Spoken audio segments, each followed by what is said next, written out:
Good morning. पिछले video में हम लोगों ने लेसन 5 उद्योग जो था वो हम लोगों ने समाप्त किया। शक्ति संसाधन जो पढ़ रहे थे वो इकाई 1 का वो 5वां लेसन था, 5वां टॉपिक था शक्ति संसाधन। आज हम पढ़ेंगे इकाई 2 यानी कृषि, ज्योग्राफी का भूगोल सब्जेक्ट का कृषि। कृषि के बारे में हम लोग जानते हैं। आप लोग अपने आसपास गांव में लोगों को देखते होंगे, खेतों में जाते हुए, बैलों से खेती करते हुए, ट्रैक्टर से खेती करते हुए, उसमें बीज देते हुए, उसमें खाद देते हुए, उसकी बुआई करते हुए, उसकी सिंचाई करते हुए, ये सारा जो है वो कृषि कहलाता है। और कृषि से ही हमारा पालन पोषण होता है। यानी ये से कहें कि हम कितना भी हमारे पास धन हो जाए, संपत्ति हो जाए, पैसे हो जाए, लेकिन भोजन हमको कृषि से ही प्राप्त होता है। तो कृषि हमारे जीवन के लिए एक बहुत महत्वपूर्ण साधन है, रिसोर्सेस है, संसाधन है। और ये सब जो प्राकृतिक संसाधन है, मिट्टी प्रकृति द्वारा जो हमें प्रदान की गई है, उससे ही ये निर्भर हो पाया है, निर्भर उसी पे है। और उसी से ये संभव हो पाया है कि मनुष्य अपना भोजन प्राप्त करे या प्राप्त कर सकता है। तो पूरे भारत ही नहीं, पूरे विश्व, और पूरे विश्व ही नहीं, पूरे जीव जंतु और मनुष्य सभी के लिए आपको कृषि बहुत ही आवश्यक है। क्योंकि कृषि तो सिर्फ भोजन के लिए ही नहीं, कई सारे उद्योगों के लिए कच्चा माल का भी उत्पादन करता है। तो इस हिसाब से आपको कृषि उसके लिए महत्वपूर्ण है। अब रही भारत की बात, तो भारत हम जानते हैं, भारत एक कृषि प्रधान देश है। क्योंकि यहाँ की अधिकांश जनता आज भी गांव में निवास करती है, और गांव में निवास करने के कारण उनके मुख्य जीविका का साधन कृषि ही है। यानी ये कहें कि आज भी 80% या 70% जनसंख्या आपको कृषि पर निर्भर है पूरे भारत की। तो ये बहुत बड़ी जनसंख्या कृषि पर निर्भर है। और भारत में हर क्षेत्र में अलग अलग समयों अनुसार, अलग अलग मिट्टियों के अनुसार, क्योंकि भारत में हर क्षेत्र में अलग अलग मिट्टी पाई जाती है।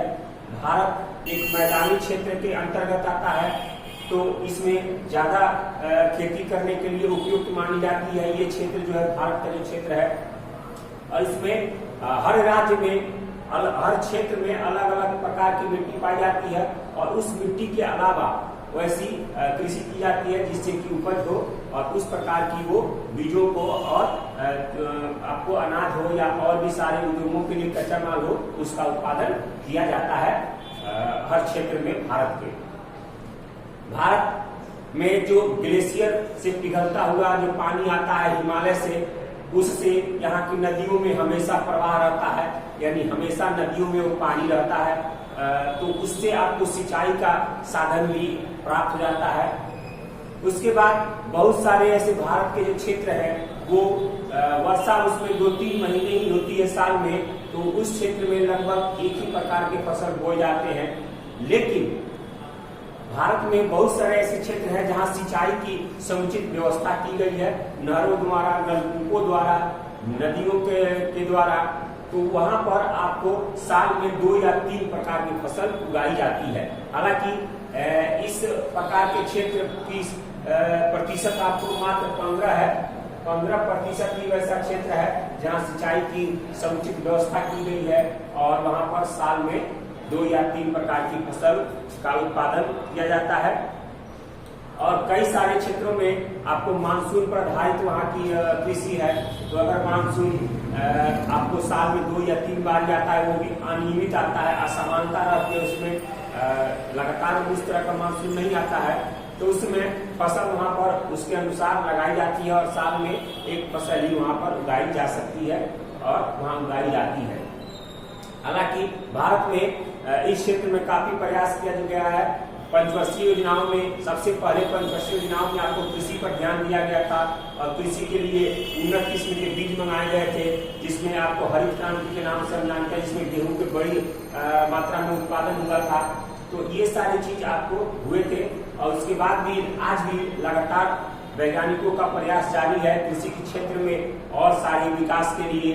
आज हम देख रहे हैं कि बैलों से खेत की जुताई होती थी, लेकिन आज ट्रैक्टर है। उसके बाद और भी सारे यंत्र आ गए हैं, बुआई करने वाले, जुताई करने वाले, अनेकों प्रकार के खाद बीज आ गए हैं, जिससे कि अधिक पैदावार हो।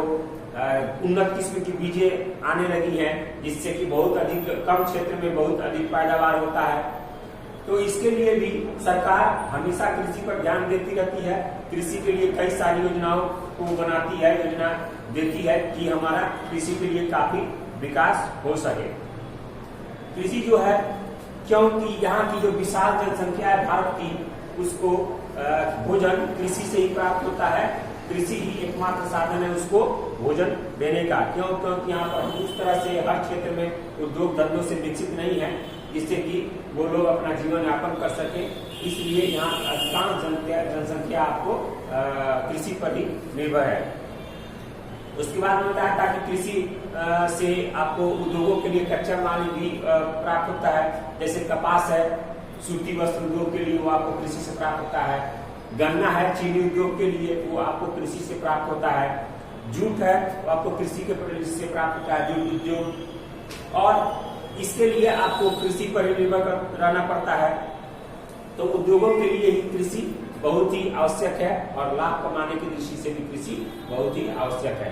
तो ये आप लोगों का कृषि जो है उसकी टॉपिक का एक भूमिका था, उसकी संक्षेप में जानकारी थी।